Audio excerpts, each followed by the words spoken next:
Hey everybody, it's me, Andrew. Get out into nature and tune in for yourself. Resonate with the Earth's electromagnetic field via 432 hertz, the universal frequency. So, today I'm gonna go over food, right? Today is Food Day, National Food Day, and I'm gonna go over various, just go over food, right? Everybody loves food because we're all eating. Uh, which is a great thing. So it's a beautiful morning, by the way. Have a lot of energy right now. So food, right? Food is a great thing. Food is a great pleasure.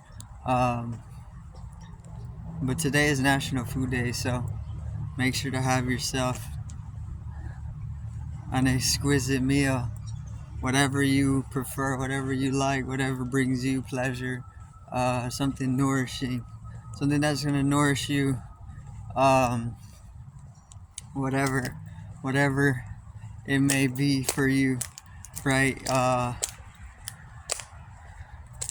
Whatever you like, have that. But enjoy it, right? This is Food Day. um, Fill yourself up, or just eat whatever is comfortable for you, whatever feels appropriate, the amount wise, or stuff yourself, right? This is the day for that. um, Feast with your families, your friends. Have a good time with food. Um, yeah, get some nourishing food. I'm sure there's plenty of various different celebrations, or celebrations for this. Right. Good morning. Um, Around the world, people are pretty much celebrating food in itself. What was I gonna say though?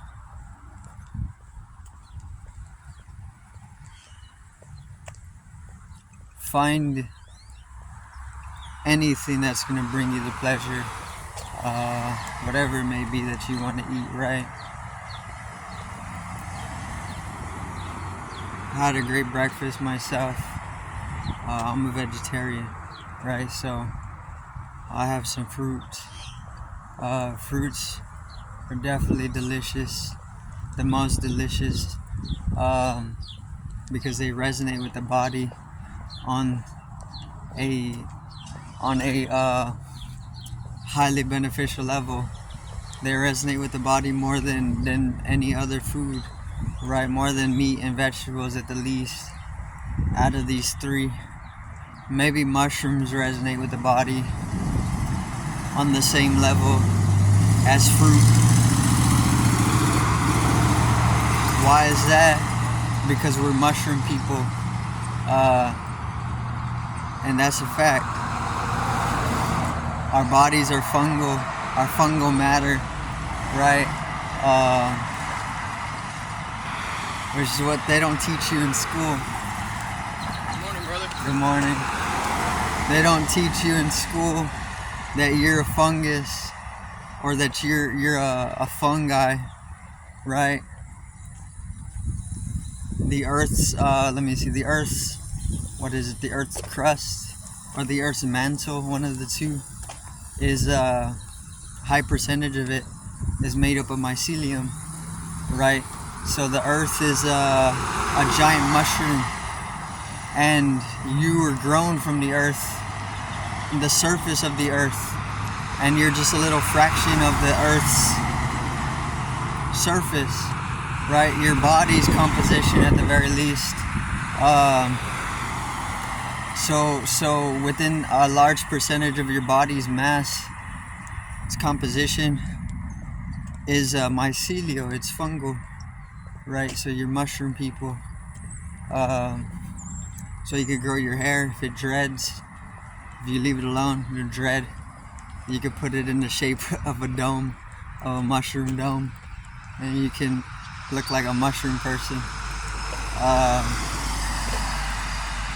And then obviously you can find the various different mycelial networks growing into the mind as well if you shift your perception into the mental dimensions, which is a very beautiful dimension as well, because the mycelial networking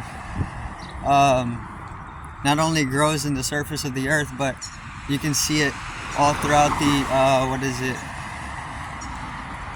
the ether or the atmosphere as well, because it grows in all these different dimensions. It's not bounded to one dimension. Mycelial network is universal, but you have to shift the perception. I mean, if you use magic mushrooms, that's one of the dimensions that you can actually perceive.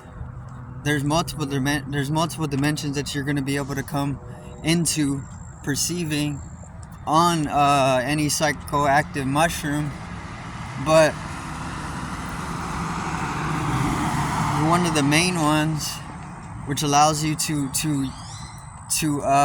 travel the cosmos in a very, very unique way, which is a mycelial way, is the mycelial network, right? And then obviously all the various different creatures who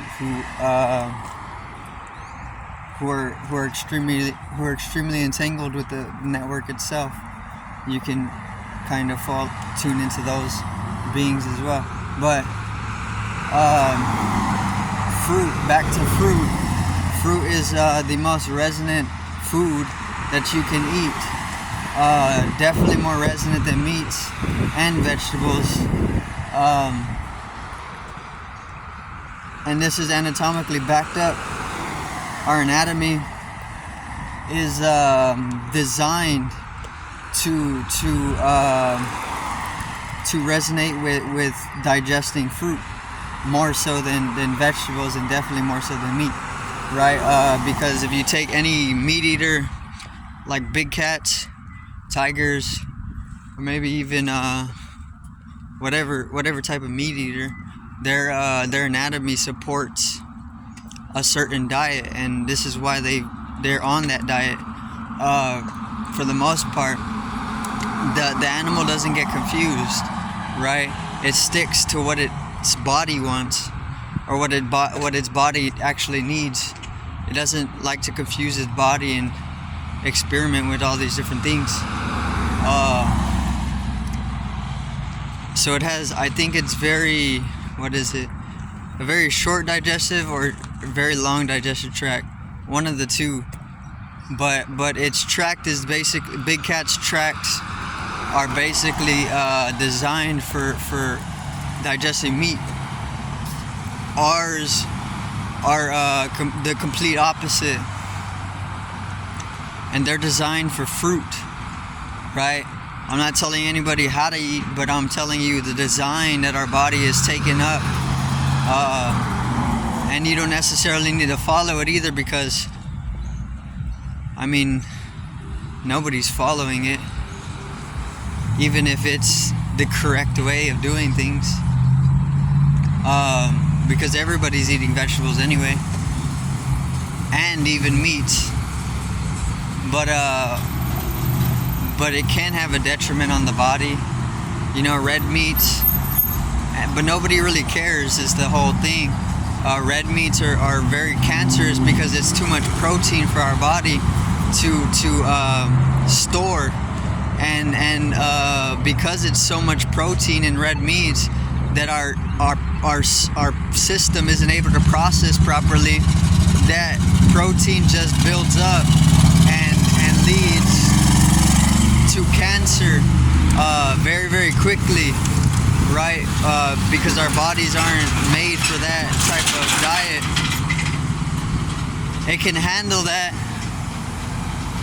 because that's all within the realm of mutation, but that's not what it actually is designed for at the moment, right?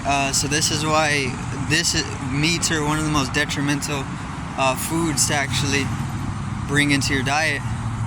But I mean, I was raised on meat, right? But definitely the vegetarian diet is a lot better than what I was raised on. Most definitely has me a lot happier. And a lot of the karmic bodies structure in the mass, like the collective karmic body is structured, the pain bodies are structured from that meat eating, right? The whole industry of slaughtering the animal is structuring the pain body in a certain way, right? And this is all collective karma. Eating meat has an emotional toll on you, like a deep subconscious emotional toll that people don't care to see or to bring into their perception, because they're not allowed to be able to bring it into their perception. And that's, they're not allowed to, because that's all within the realm of their individual karmic body, right? But a lot of people don't actually care to see that dimension anyway. But it's good to dive into that, even if it's a torturous dimension, because it can actually liberate you very deeply, especially from all that emotional toll that just is gathered on a subconscious level, right? And people, there's subconscious rituals taking place where people will just be passing around that whole informational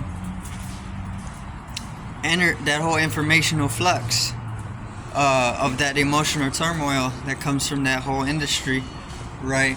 And there will be various different dances or rituals taking place within the passing around of that whole energy. And this, if it's fluctuated enough or it's stirred up enough in a collection, it can lead to some serious stuff, right? And this is why the East, a lot of the people of the East, they don't specifically use meat, because they've known about this, right? So they like to stay away from it. Fish is the best thing to eat if you're a meat eater, because it's the farthest from your organism. So it doesn't take as much of an emotional toll on you, which can just habitualize traumas and various different things, which can become residual, and they can slow you down from developing further as a being, right? That's just little teachings for Food Day.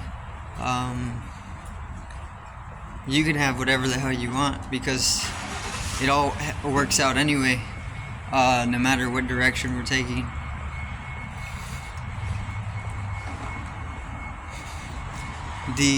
Enjoy your food though, right? Happy Food Day. But peace out, one love, and have a great evening, morning.